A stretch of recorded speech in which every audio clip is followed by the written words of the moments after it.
Alhamdulillahirabbil alamin wassalatu wassalamu ala asyrofil mursalin sayyidina maulana Muhammadin wa ala alihi wa sahbihi ajmain amma ba'du. Ingkang sangat kula hormati niki wonten Habib Nabil, semua keluarga besar Habib Muntir, semua min usulihi wa furuhi sedanten ingkang kula hormati. Ingkang terhormat Habib Ahmad Bahar, Habib Ja'far Al-Attas, niki wonten Profesor Nazaruddin, wonten Pak Muzani, wonten Mas Nusron sedanten ingkang kula hormati. Yang spesial, saya ini punya dua permintaan. Satu, jangan diundang lagi. Dua, saya minta maaf kalau yang ingin ngundang, mohon nggak usah diteruskan. Saya akan cerita yang ilmiah. Saya terima kasih tadi sama Habib Abdullah bin Ja'far sama Ustadz Hasan Saifur Rijal. Begini, kenapa saya banyak dikutip para narasumber? Karena saya ini jenis kiai yang otoritatif. Jadi saya ini karena nggak menteri, sehingga kalau belajar itu serius sekali. Ya alhamdulillah ini ada Pak Muzani, orang yang bisa ngelantik seseorang jadi presiden. Masih punya utang satu, bisa nggak ngelantik kita jadi ahli surga? Begini, kalau cerita ilmiah, nanti saya baca hadisnya. Ada kelebihan kita jadi manusia itu justru karena ketidaktahuan kita. Kita tentu hingga detik ini tidak melihat surga langsung, tidak melihat neraka langsung, apalagi melihat Allah Subhanahu wa Ta'ala. Tapi selalu ada teori, dan ini dibenarkan oleh semua ulama, karena ini nas itu mansus. Geniku di antara kelebihan Rasulullah SAW adalah diutus kafatan linnas, untuk semua orang. Sehingga ada orang ditanya, dengan apa kamu tahu kalau Tuhan itu satu? Orang ini dengan enteng menjawab, innal isnaini, angka 2, 3, 4 dan seterusnya, nisbatu dzalika ilal wahid nisbatul far'i ilal asli. Jadi segampang itu nerangkan ayat qul huwallahu ahad, Allah itu satu. Karena angka itu 2, 3 sampai 1 miliar 1 triliun, nisbatu dzalika ilal wahid nisbatul far'i ilal asli. Semua itu asal usulnya satu. Begitu juga begitu gampangnya Syekh Nawawi Al-Bantani menerangkan kenapa bismillah itu dimulai ba. Huruf hijaiyah kan alif, tapi kalau bismillah dimulai dari satu ba.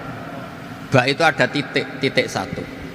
Anda gambar kambing, gambar apa saja, gambar Anda entah baik entah jelek, itu tetap dimulai satu titik. Nah, satu titik ini disebut nuqtatil wujud, asal usul wujud. Sebab itu kitab I'anatul Thalibin, tadi Habib Nabil cerita sanad-sanadnya Mbah Mun. Sebetulnya kalau boleh angkuh, yang berhak cerita itu saya, karena kitabnya milik saya. Tapi beliau tak kasih terus cerita, ya alhamdulillah. Ada penyambungnya gitu. Nanti tak kasih lagi beliau. Ya memang yang paling berat beliau karena turunannya itu. Tapi kitabnya dari saya, jadi ya satu-satu. Kitab I'anatul Thalibin itu dikarang oleh ulama top, namanya Sayyid Abi Bakar Sato. Beliau punya murid yang sangat terkenal di Indonesia, namanya Syekh Mahfud At-Turmusi. Syekh Mahfud ini punya murid, diantaranya yang paling terkenal tentu Mbah Hashim sama Mbah Ahmad Dahlan, pendiri Muhammadiyah. Jadi kemudian kitab I'anah ini populer sekali untuk menerangkan fikih-fikih di Indonesia. Termasuk cerita bahwa wujubul jihad itu wujubul wasail lal maqasid. Jadi jihad itu wajib, itu wujubul wasail lal maqasid. Sama cari disarahin. Sekiranya dakwah itu bisa tidak dengan jihad, dengan pengajian kayak Majelis Rasulullah, kayak Majelis Nurul Mustafa, kayak kiai-kiai kampung, itu sudah cukup karena sudah isolul maksud, orang sudah menjadi kenal Allah Subhanahu wa Ta'ala. Sebab itu ketika Sayyidina Ali diutus di beberapa peristiwa, termasuk di Khaybar, Sayyidina Ali didhawuhi la ayyahdiyawu bika rajulan wahidan khairan laka min humrin na'am. Ada satu saja yang Islam karena kamu itu lebih baik daripada kemenangan. Nah, kemudian ini supaya otoritatif menghormati masjid ini, Masjid Istiqlal, masjid yang luar biasa bersejarah. Saya baca keterbatasan kita, tapi ini menjadi kelebihan. Ini hadis di Shahihul Bukhari. Nanti sebagian materinya saya tinggal supaya ini tadi otoritatif tadi supaya semuanya pakai sanad. Ini hadis dari Sahihul Bukhari sehingga Anda tidak perlu tanya ini sahih apa enggak, karena ini di Sahih Bukhari ikutnya nomor hadisnya itu 6408. Monggo kalau mau dihafal. Biasanya jenengan kan hanya hafal Arba'in Nawawiyah, ini hadis ini nomor 6408. Ada keterbatasan yang akhirnya menjadi kelebihan kita, yaitu kita tidak tahu Allah Subhanahu wa taala. Suatu saat para malaikat ditanya, apakah mereka yang membaca tasbih di sini, misalnya di Istiqlal ini, ngerti saya? Kata Allah. Kata malaikat, tidak tahu. Fayaqulu hal ra'auni. Qal fayaqulu la wallah ma ra'auka. Qal fayaqulu kaifa la ra'auni. Yaquluna la ra'auka kanu ashadda laka ibadatan wa ashadda laka tamjidan wa aktsara laka tasbihan. Andaikan manusia itu ngerti engkau ya Allah, maka tasbih mereka ini akan lebih dari kita. Saya beri contoh, ini terutama untuk dzurriyyah Rasulullah SAW. Nabi itu manusia, bashar, tapi lakal bashar. Nabi ketika muji Allah Subhanahu wa taala ini supaya kalau sholat jenengan hayati. Misalnya pertama muji begini, lakal hamdu mil'us samawati wa mil'ul ardi. Kebanyakan di Jawa memang baca pakai rofaknya mil'u, tapi di beberapa sanad dibaca mil'a, itu urusan i'rab lah. Engkau itu saya puji seluas langit dan bumi, seluas langit dan bumi. Seluas langit dan bumi itu enggak keren, karena langit ini tetap mahsurah, as-samawat ini apapun luasnya langit itu tetap terbatas. Bumi apapun luasnya juga terbatas. Apa yang diteruskan oleh Rasulullah SAW? Wa mil'u ma syi'ta min syai'im ba'du. Dan pujian saya ini ya Allah sesuai kehendakmu, sejumlah kehendakmu, karena ini yang tidak terbatas.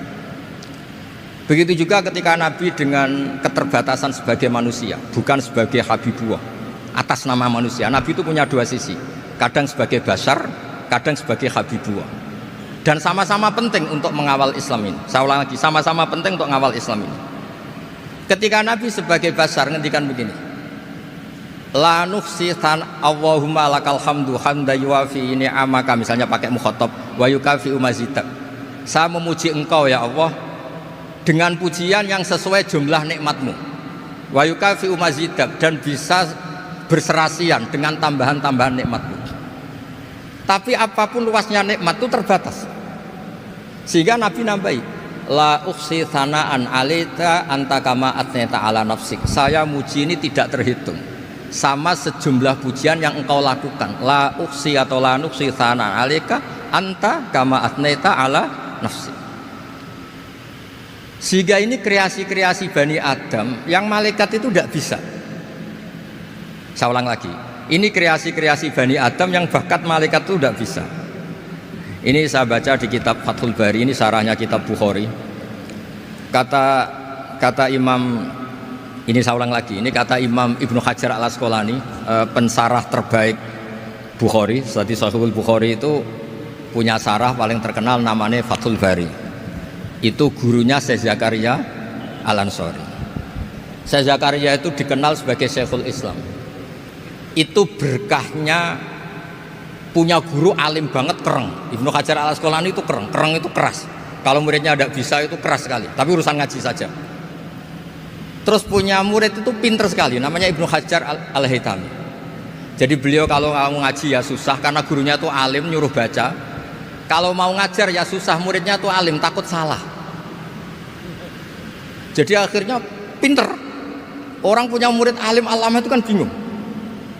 Makanya saya tidak suka kalau Profesor Nazar ngaji saya, nanti ngoreksi repot. Sudah gitu Islamnya beliau formal karena Menteri Agama, saya non formal. Lama-lama Islamnya beliau legal, saya ilegal. Kan jadi repot nanti. Makanya tadi tak bully, tak cocokkan. Kalau jenengan Menteri Agama sampai akhirat berarti top. Tapi kayaknya di akhirat saya yang ngelamar jadi Menteri Agama. Tidak ada, ini nggak penting.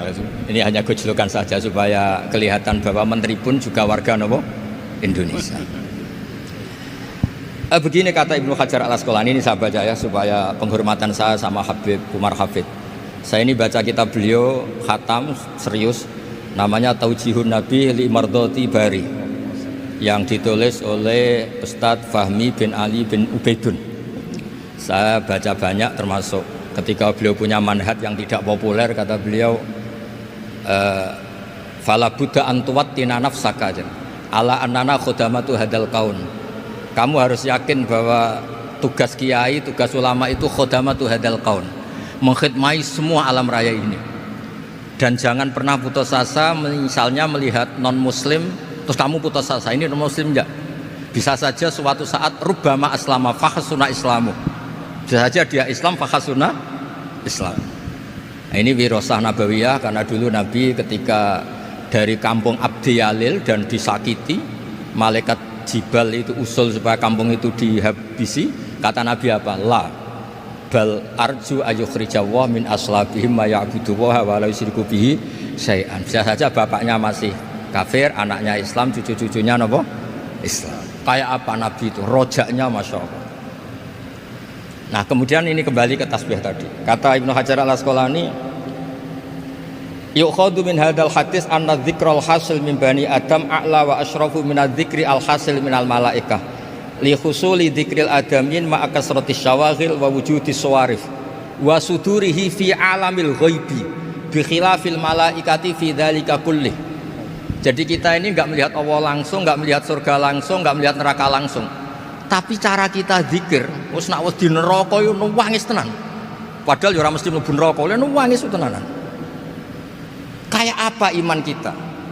Nah, iman seperti ini sesuai kriteria awal sing dikersana Allah, alladzina yu'minuna bil ghaib. Maka andekan saya ini kok dikasih mukasyafah sama Allah untuk melihat surga, saya milih enggak melihat supaya ngikuti yang tetap ghaib. Nanti kalau saya melihat langsung kemudian iman, kata Allah, akeh tunggali aku iman mau melihat itu. Jadi kadang-kadang keterbatasan kita ini penting. Makanya masyhur Nabi pernah ngendikan tuba liman ro'ani wa amanabi, tapi wa tuba liman lam yaroni wa amanabi. Kalau orang melihat saya kemudian iman itu biasa. Ini orang zaman akhir tidak melihat saya tapi iman. Kadang-kadang itu enggak lewat Habib yang ganteng itu enggak, lewat Mudin. Wis Mudin di kampung rapati di dhuwit, ngono iku mulang tauhid ya mandi. Islam itu digawa Habib ya mandi, digawa menteri ya mandi, digawa Mudin ya mandi. Karena Islam itu kafatal, napa kafatal dinnas. Nah yang enggak dipunyai malaikat adalah tadi seperti cerita saya tentang Imam Amudi. Segampang itu. Makanya di tradisi pondoknya Mbah Maimun itu ada tradisi qaddimid dirayah ala riwayah.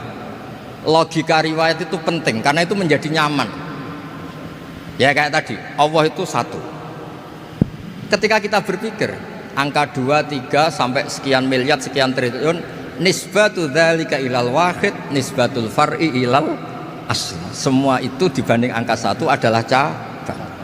Gambar kayak apa ruwetnya, dinisbatkan asal usulnya mesti satu nuktoh, yaitu satu titik. Nah satu titik ini kata pengarang Ianatul Thalibin, bi kana makana wa bi yakunu mayakun. Nah kemudian terakhir ini enggak boleh lama-lama. Kalau lama-lama nanti sampean pinternya nyanyi saya, jadi itu sudah itu. Tapi enggak apa-apa lah. Saya ini termasuk kiai yang sudah diundang. Ini termasuk Pak MPR, enggak boleh ngundang saya. Pak Nusron apalagi enggak boleh. Itu kalau di kampung sama saya hormat, kalau di sini kok kayak menteri gitu. Menteri betul tapi. Lawang gurunya dia itu teman saya gitu. Jadi tanya ini kalau nggak percaya. Makanya kalau sama saya beliau cium tangan, saya sebetulnya ya nggak siap dicium tangan menteri itu nggak siap. Apalagi dihormati Pak Nazar nggak siap, nanti dikira minta haji malah repot. repot. Saya ini tadi bisik-bisik itu urusan ilmu tasawuf, ya ada urusannya dengan haji. Nah, cocokan. Kenapa beliau suka ilmu tasawuf? Saya kan sering lihat beliau ceramah di TV. Katanya obat Gus obat. Orang kalau belajar tasawuf kan kepenak itu. Kayak wis ahli swarga kan kepenak di tasawuf itu kan memang. Sekarang saya cerita tentang ini karena bidang yang saya tekuni. Ada kitab tentang ulumul Quran namanya Al-Mufradat fi Gharibil Quran. Dikarang oleh Ar-Raghib Al-Asfihani. Ini kitab luar biasa. Di situ hanya cerita lafat-lafat per kata. Saya tadi sebelum kesini ngajar dulu di pondoknya Beki, Baitul Qurannya Pak Kures. Karena memang saya termasuk pengajar di sana. Artinya kalau saya sering ke situ jangan iri, memang saya termasuk pengajar di sana. Termasuk pengajar yang keren maksudnya. Keren itu artinya pakai referensi, bukan asal. Begini kata kitab itu. Rasulullah SAW itu kan punya nama Muhammad, orang yang banyak sikapnya atau semua sikapnya terpuji. Termasuk ketika sebagai manusia, sama kita termasuk ketika sebagai apa? Manusia. Sebagai manusia aja Nabi gak pernah salah. Begini kata kitab itu. Nabi-nabi yang keren-keren itu, sama lihat di Ahaditsus Syafa'ah, itu masih egois. Ketika ada haulul mauqif, ada prahara mauqif, itu semua Nabi bilang nafsi, nafsi, nafsi, nafsi. Ketika dimintai syafaat bilang nafsi, nafsi. Tapi Rasulullah SAW itu beliau ngendikan ummati, ummati. Dan beliau ketika dimintai syafaat kata beliau, sudah, analah, saya bisa memberi syafaat. Kata beliau, fa'akhirru lillahi ta'ala sajidan fayaqulu li ya Muhammad irfa' ra'sak wasal tu'tah wasfa'tu syaffa'. Kayak apa hebatnya Rasulullah SAW?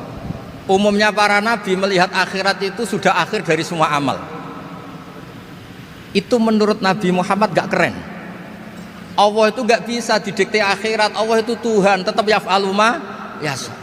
Jadi gak bisa misalnya sudah akhirat orang nyuwun sewu terus tanya, ya Rasulullah ini sudah akhirat kok jenengan sujud bareng ini gimana? Ini sudah nggak darul amal tapi ini darul jaza. Tidak bisa.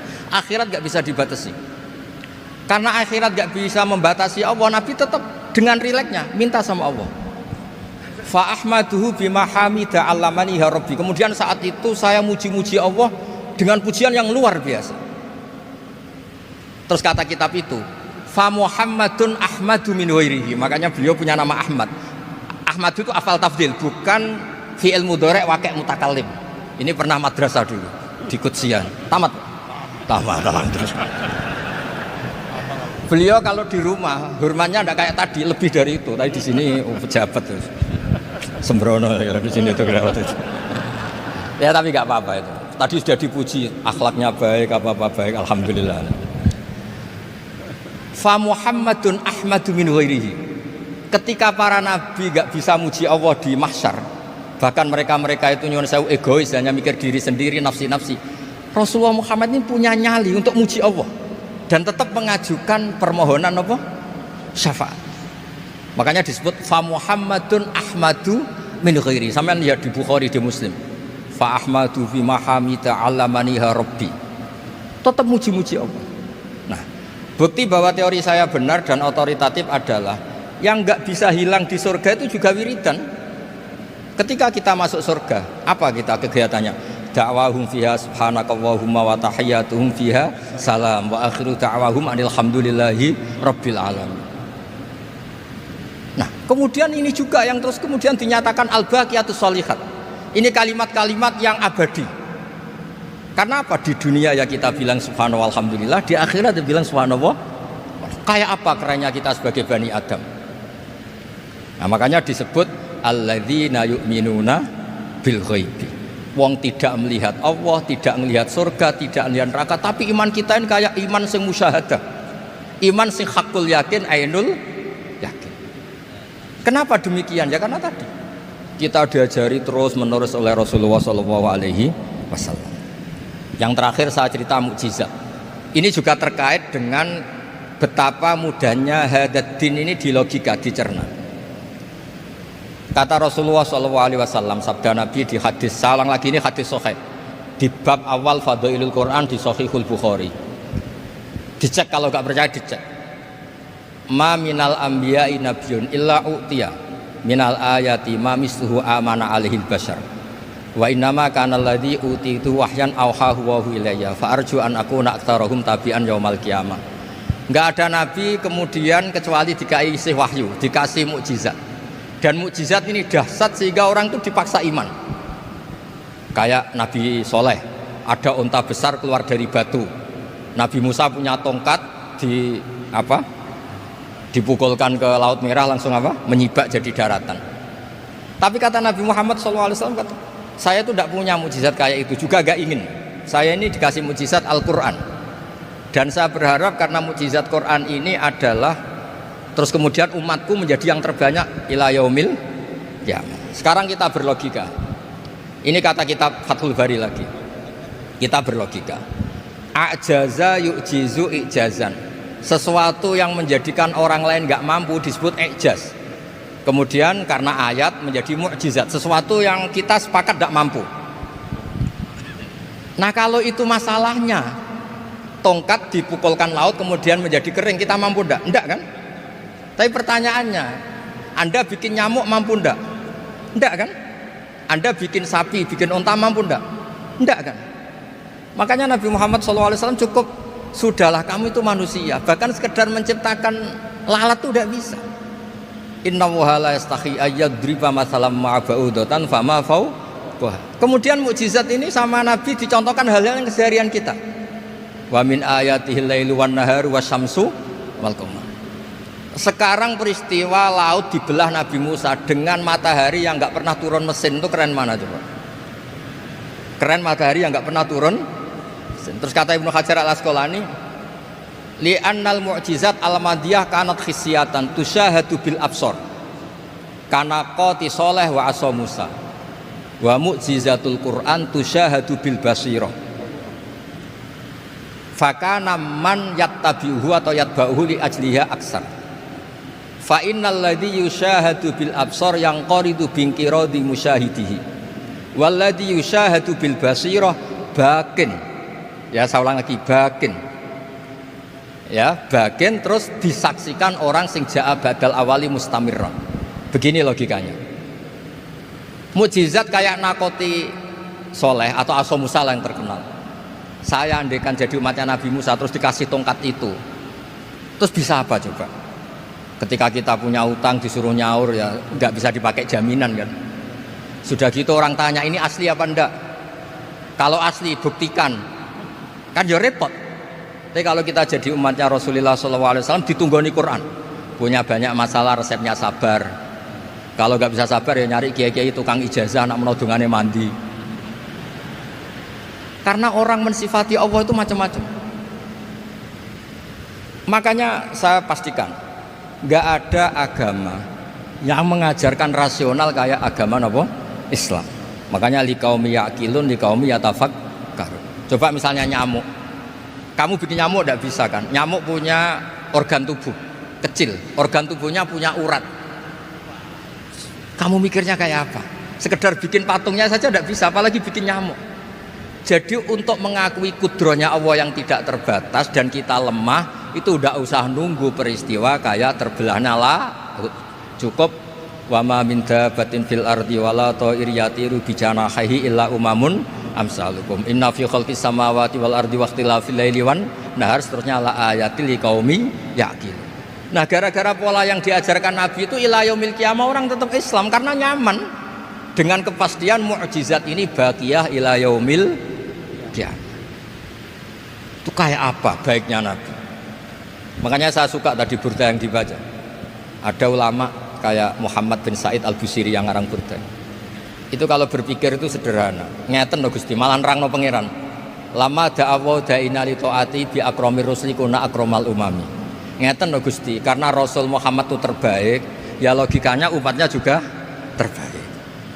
Jadi lama da'awu da'ina li taatihi bi akramir rusli mesti kuna akramal umami. Jadi burda ini saking manjanya sama Allah sampai bilang gini. Wala yadhiqa Rasulullah jahuka bi idzal karimu tajalla bismimun takim. Ya Allah, engkau telah menamai Nabi engkau itu Raufur Rahim, yang penuh kasih sayang, yang sohibus syafa'ah. Maka ketika engkau ingin nyiksa kami dengan alasan engkau ini al-muntakim, dat yang bisa nyiksa orang maksiat, jenengan harus ingat ya Allah bahwa Nabi kita itu Nabi yang engkau gelari Raufur Rahim. Ya kalau gitu jangan jadi nyiksa. Terus gunanya apa digelari Raufur Rahim ra iso nyafaati gitu. Itu jenenge wala yadhiqa Rasulullah jahuka bi idzal karimu tajalla bismimuntai.